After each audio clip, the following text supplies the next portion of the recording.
Ladies and gentlemen, geeks and nerds, welcome back to another episode of Road to HermitCraft. Oh, what I landed. I am back. I'm back from my holiday. And yeah, we've got a bunch of stuff to do today. So, what? Hold on. What?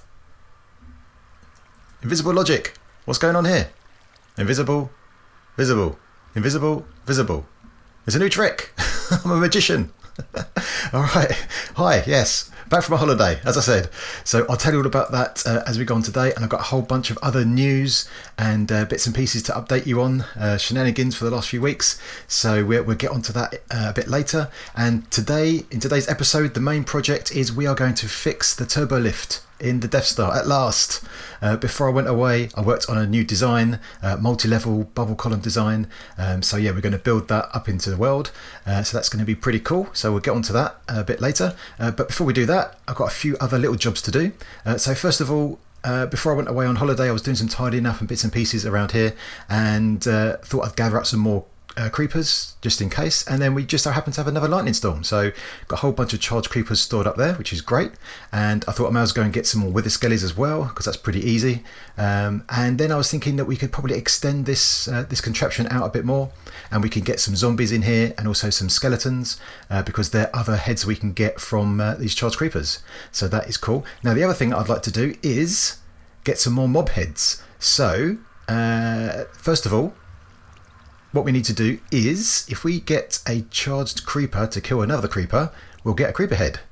And let's do that. In fact, let's do that first. So what I want to do is I want to get two creepers in here. So if I break this redstone right here and press the button, we should get a creeper. Here he is. Hi, guy. So you're coming in there. Now, if we press this again, we should get another creeper. Here's another one. Now, if I grab this flint and steel, put this in here, there it is. So if I ignite one of these guys, we should get a creeper head, right? Let's see. Ready? Do that, and kaboom! And do we get one? Oh yeah, creeper head. So the next thing to try is to try and get a charged creeper head. Now that is not something in the game. Instead, we need to get a data pack installed that will give us mob head drops, not only for charged creepers, but all the other mobs in the game. Now previously we used Azuma Void's more mob heads.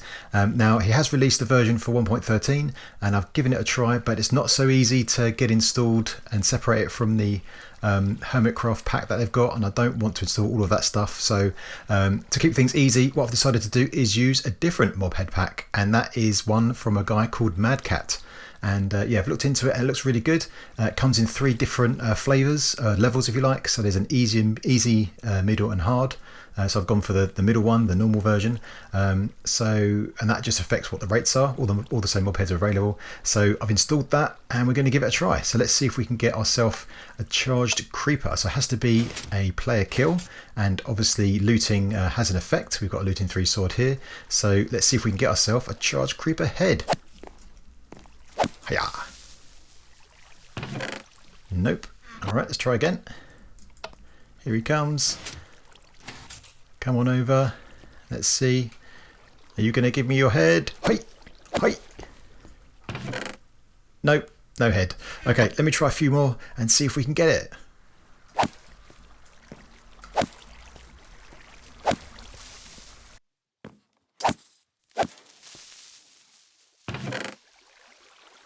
And here it is, the elusive charged creeper head. We've been after this for quite some time. We need it for the Hall of Fame, because Iron Dragon asked for this head for the Hall of Fame right at the beginning of the season, and now we have it. So that is great news. And that means that this data pack is all working great. So thanks very much to Madcat for creating it and sharing it with the community. And yeah, that means we've got all the new mob heads for 1.13, like the Drowned and the Phantom, and as well as all the other mob heads that we had before. So that is good news. It means we can do stuff for the Hall of Fame as we did before. And now it's time to head this way for the next project. And here we are underneath the Iron Man, underneath our iron farm. And yeah, when I built this the first time, one of the most commented suggestion was to get some beacons coming out of his hands. The beacon beams coming out, so it looks like he's shooting. And now we've got a whole bunch of beacons. That's what we're going to do. So I've marked out where it should go. So I've got one over here and one over there for his other hand. I'm not sure if both hands look good, because this hand looks like he's shooting. I'm not sure about this hand, but we'll give it a try, see what it looks like. So it's going to be right here. Now, as I'm doing this, let me place down some bits. Look, I'm all prepared. Look at this. Professional level Minecrafter right here, all prepared. Yes, as I'm doing this, just wanted to mention a few things. So this week, a whole bunch of things have happened. I'll say this week, the last couple of weeks, as I've been away on holiday, a whole bunch of things have happened. So let me see if I can remember some of them.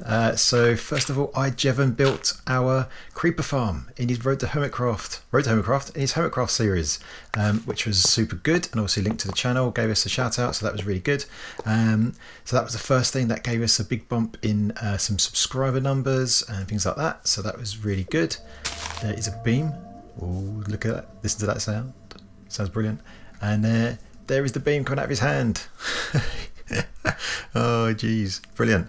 Okay, yes, that was the first thing. And then we had another hermit. Iskal built our carrot farm, which was super good. So another hermit using one of our builds. That's 3 different hermits have used our builds in HermitCraft now, which is pretty good. So I think maybe we need to have a HermitCraft bingo. Whenever a hermit uses one of our farms, we can tick them off the list. So I'd really love a hermit to build the gold farm next. That would be super good. If I could pick, I'd really like Impulse to do it. I know he likes his farms in the nether, so that would be super cool if that would happen, but we'll see. So the other thing, what else? So we've just broke 4,000 subscribers, which is another little milestone, which is obviously good stuff to do that. And today, just a little while ago, that beam, just a little while ago, we broke over 500,000 views. 500,000 views. Oh my gosh, I can't believe it. So that is amazing. So let's have a look. How does this look? Oh yeah, look at that. Tony Stark. Brilliant. So that is good stuff, really. So yeah, so really good stuff this week. A lot of activity. Typical. All this stuff happens when I'm away on holiday. I guess it's the way it goes. But yeah, that looks really good. And I've done a bit of testing with the 1.13.1 snapshots, and this iron farm is working again. So that is more fantastic news for us.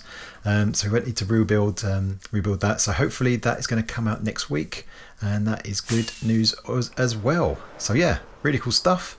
I think now we need to go over to the Death Star and let's get working on this elevator. Here we are in the bowels of the Death Star, right at the very bottom of the item elevator down here, where we've got our beacons. So yeah, we've got a whole bunch of beacons in here, mainly for decoration, but also we're using the effects, of course. And yeah, as we now have more beacons, I kind of stole this one before, so I could carry it around with me. And yeah, it's been missing from here for quite some time. But again, now we've got some more beacons, we can stick it down. And yeah, these sound brilliant. Like, so you can if you listen to this while we're down here. Just kind of sounds like, it's like an engine room, like some stuff's actually happening. So let's get this one down.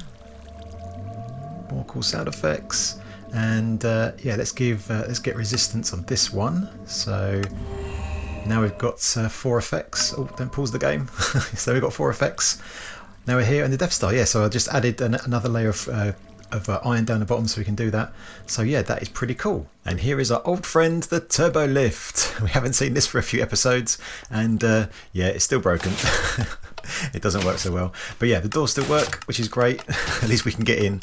But yeah, if you remember back quite a few episodes now, this is our Turbolift. The idea was we'd get, if I click this button, we get an ender pearl, and we throw it up there, it hits that string, and then some pistons grab us with a block, but that didn't always work. It's quite unreliable. Let's give it a shot, see what happens. Oh, it's worked that time. But yeah, generally speaking, see, the next floor up is already broken. But yeah, this was too unreliable, and yeah, it didn't really work out all that well. But now with the new bubble columns, we've got a new way to do it.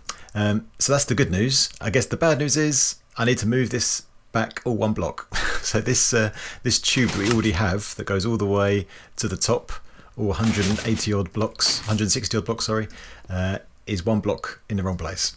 I could fit it in here, but inside here it would all be a bit too snug. with what we need to do. So I think the first job is just to dismantle what we have here, I think.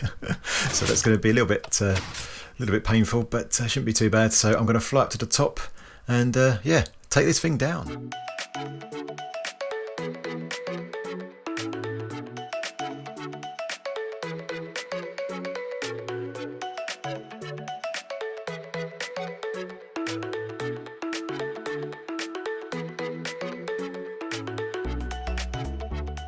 Okay, so that is now done. We've removed the old elevator, and I've just made a very quick start on the new one. So obviously the old tube was right here on this block right here, but I've just moved it back to here. So I've placed in a soul sand for now. That's where our bubbles are going to come from. And I've made a start on the tube here. It just goes up to the next level. But before I build up the whole thing, I guess I'm going to show you what we're going to do. So over here, I've just created a small mock-up of what we're going to have. Obviously our levels are much more further apart, but here so far we just got a normal bubble column. So if I was to go in at the bottom level, it takes us all the way to the top. Nice and cool, nice and quick. But of course we might want to get out at that middle level. So what we can do is, let's see if I can just ender pearl to the middle level, which is in here. All right, so what we can do is, if we want to get out at this level, what would be really good is if we were to remove this water source here and just turn it to a normal flowing water. So now all of these blocks are water sources except for this one that's at the same level as the floor, and you'll notice that the bubble column now stops. So now if we go in to the bottom floor and go up, we now stop nice and easily at this floor. But of course now we might want to go up to the top. But all we need to do now is, if we can somehow, using some redstone magic, move this soul sand block from here and place it here. Now the bubbles restart again because all of these are water sources, and if we go in here, we'll shoot out to the top. So imagine we can do all of that and stay in the water column at the same time. That's what I'm going to do next. So I'm going to add a little bit of redstone to that middle floor and yeah, bring it back. Okay, the redstone has been added and it's pretty straightforward. And yeah, before I show you the redstone and what goes on, here is what it looks like from the outside. So still nice and clean. There's no sort of oddness outside, which is pretty cool. But how it works is we've got this note block right here, because now I think this is a new thing in 1.13 that observers can detect when you tap on a note block. So now our soul sand is back there, and if I just tap on that, it comes forward, and after a brief delay it goes back again. So that means that it resets itself after use. So if we're in the second floor, we want to go up, we just click on the button, go up here, and we're now on the top floor. If we go down to the bottom, if we want to go to the top, we can just stand in here, press the note block, shoots us up to the top.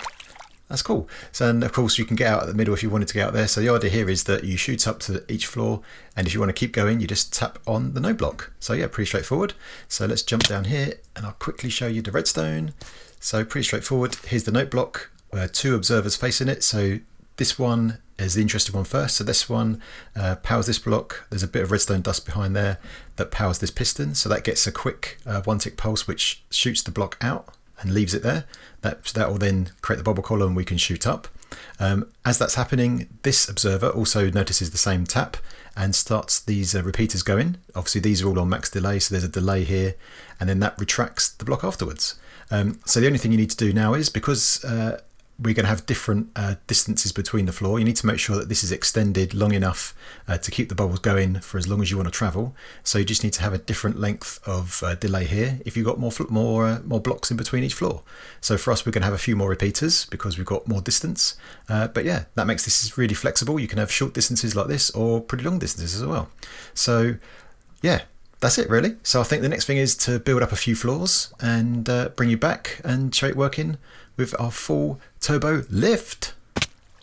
And here are some bubbles. All right, so yeah, I've made a start. You can see all these pistons going up here. So I've done up to level 7, so not quite finished yet, but I think that's enough to give you a quick demo of how it works. So down on the bottom floor at the moment, and in we go through our doors.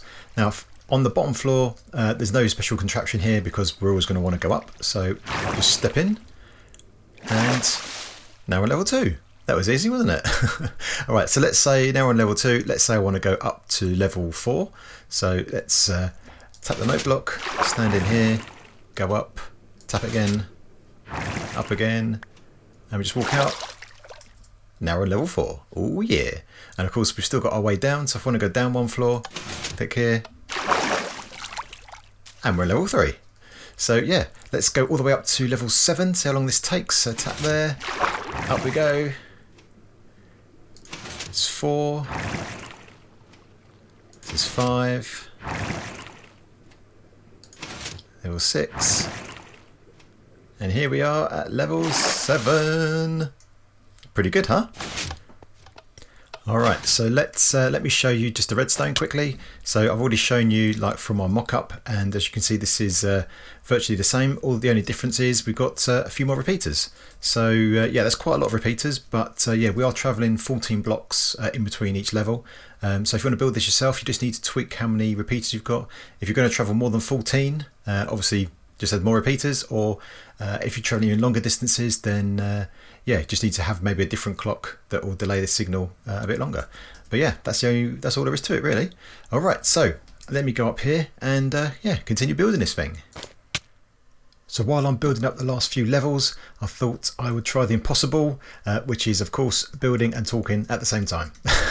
At least it's hard for me anyway. Yeah, so I thought I'd let you know about the holiday. Our family vacation. We went to Egypt. I said that in the last episode, and yeah, we had a really good time. It's really good stuff. It was a bit hot. It was like 40 degrees Celsius, which a little bit hot for me personally, but you know, the family like it, and so yeah, it was all good, all good. So let's see if I remember how to do this. There we go. Yeah, so we went on a few excursions while we were there. Probably the highlight was we went swimming with dolphins in the Red Sea. And what happened there was obviously we got into a boat and it took us out into the ocean, and it was a little bit of a boat trip out for about sort of 45 minutes, which was really good. And did some snorkeling, and at a certain point we got to where the dolphins live, and we were lucky enough to see a school of dolphins. There's probably about maybe 6 or 7 dolphins in total, and one was actually, there was a baby dolphin there as well. So yeah, really good stuff. So we were sort of snorkeling around, and then this school of dolphins, or pod of dolphins I think they're called, were just came along and sort of swam underneath us, and they got a really good view of it. So yeah, really good stuff. So that was really cool. There was one sort of almost nerve-wracking part of that trip, and that was there was quite a few boats that went out to see the dolphins, and one of them sank. It was a boat just like ours. There's quite a lot of coral reefs and stuff out in the Red Sea where we were, and I think the captain of that particular boat wasn't all that good, and I've put this in the wrong place already. Yeah, we spoke to the guy that ran our tour, and he said that the captain of that boat wasn't a professional captain. So yeah, luckily we had a good captain in our boat, and yeah, we stayed afloat. But yeah, that was a bit nerve-wracking seeing an actual ship sinking, and some of the people on board, you know, sort of trying to get off, and they're getting onto another boat. Yeah, it was a bit scary, but also comical at the same time. But yeah, that was really good. We also did quad biking out in the desert. That was good. In fact, let me just test this. Is this working? Yeah, it is. Oh yeah. So yeah, we did quad biking out in the desert. That was really good, but again, obviously really hot. Look what I found. So the Turbolift is done, and we'll go back there in a sec. I'll show you and give you a demonstration, but that is all done. But yeah, I've got another couple of bits of news to tell you, and yeah, we need to look at this coral stuff. So I just flew around the world, and it took some time, but eventually found this coral reef. It's pretty small. I've seen lots of bigger ones from various people online, but yeah, found this one, and I've gathered up some of the coral that grow on these coral blocks. And yeah, what I want to tell you about is I got inspired, and I'm drowning. I got inspired after installing Mad Catz's data pack. I thought to myself, how hard can it be to create a data pack? And so I wanted to give it a try, and that's what I've done. So I created my very first data pack, and it's called Logical Crafting. And the aim of it is to sort of add some sane crafting recipes to the game. Nothing that's going to be cheaty or anything like that, but some some little tweaks that make the game a bit more make more sense, I guess. So the first thing is to do with coral. Now in 1.13.1 that's coming out, you're going to be able to bone meal the blocks, the coral there, and you're going to get the coral that live on it. And I've just collected some up. So with logical crafting, let me get a crafting bench down. What you can now do is, if I put this down here, if you get 9 of these corals, you could now craft a coral block.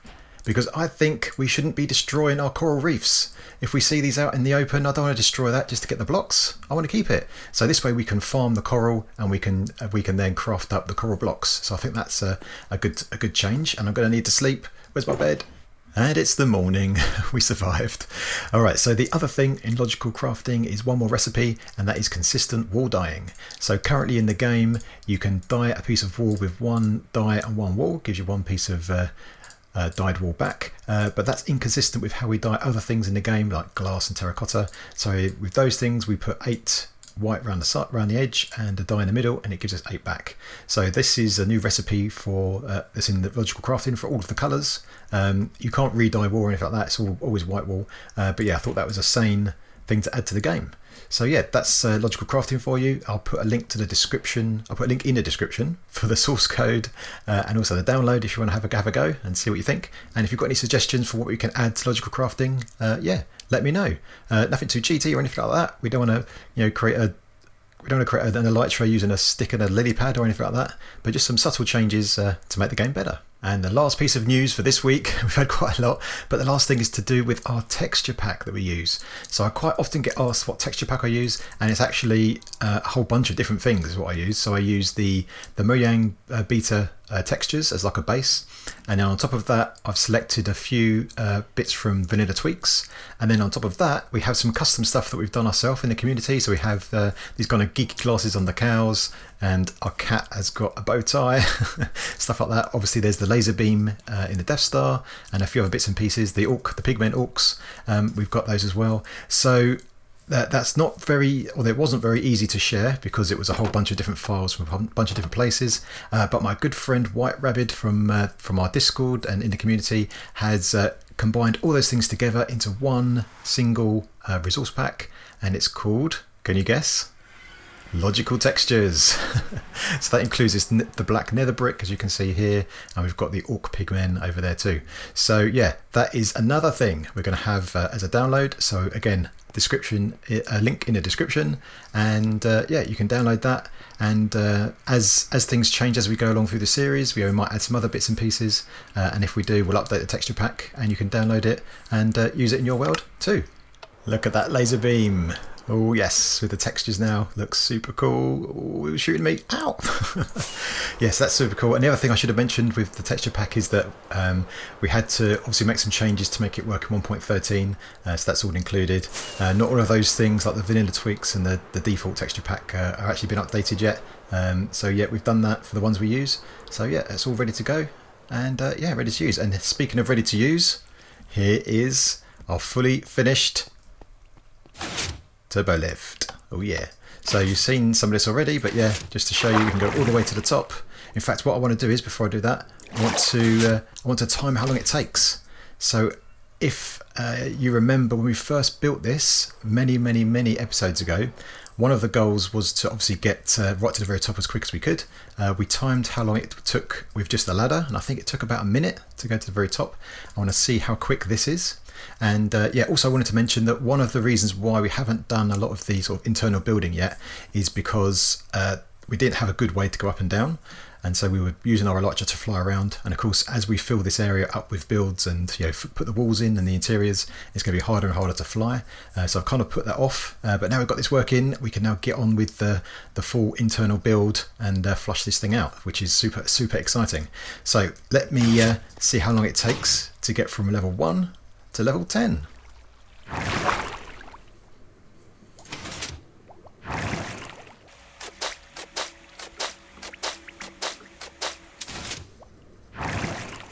And here we are at the top, level 10, and that took exactly 30 seconds.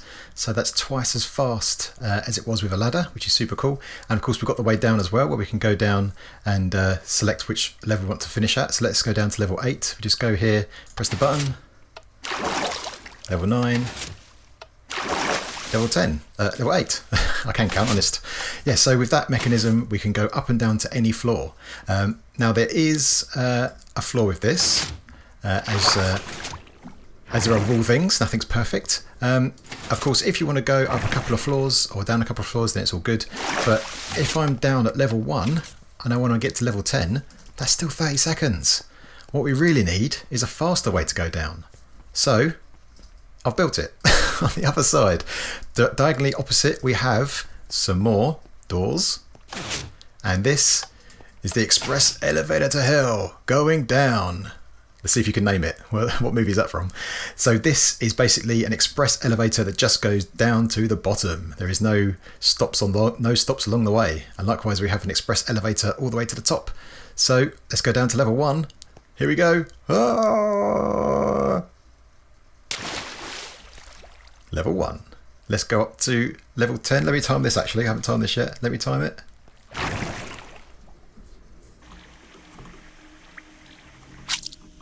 Okay, the way up took 12 seconds, so that's even better. So we're in the Hall of Fame, and you may notice some changes. Check out the textures of this this white leather armor. This is part of our texture pack done by White Rabbit. So these are supposed to look like stormtroopers, which I think they do. If you put, we're obviously using our own mod heads, but if you were to put the leather helmet on, this is what they look like. Stick this on. This guy. There we go, Stormtrooper. So if you want to look like a Stormtrooper, just put some white armour on, white leather armour, and yeah, you're good to go. And we've got a few mob heads to put down.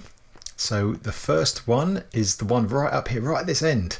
Iron Dragon was after a charged creeper head, so we got that one today. So let's put that one on. There you go, Iron Dragon, got your head at last. I knew I would eventually. And we've got 2 more to go on. I'm looking for Curmudgeon. I've got your shulker head. There we go, bam. That was one that I had in the chest already. And another one that we got today was a creeper head, and that is going to go to John Otis.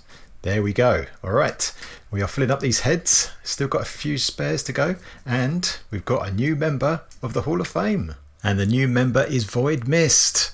And Void Mist gave us the idea last week to get the Wither Skulls from using the Charged Creepers. So that was a super good idea. I meant to add you to the Hall of Fame last week, but yeah, I ran out of time, literally up to the second of recording time I had left because of holidays and stuff. But yeah, got you in this week. So Void Mist, thanks very much for that idea. That was super cool. And yeah, worked out really, really well. And so there we are, another episode done. We are closely approaching episode 50. And yeah, I am thinking about episode 50, what we're going to do. Maybe a world download, maybe. But we'll see what happens with that. So that's coming soon. But yeah, just wanted to give a really, really big thank you to everyone for the support, especially over the last couple of weeks as I've been away on holiday.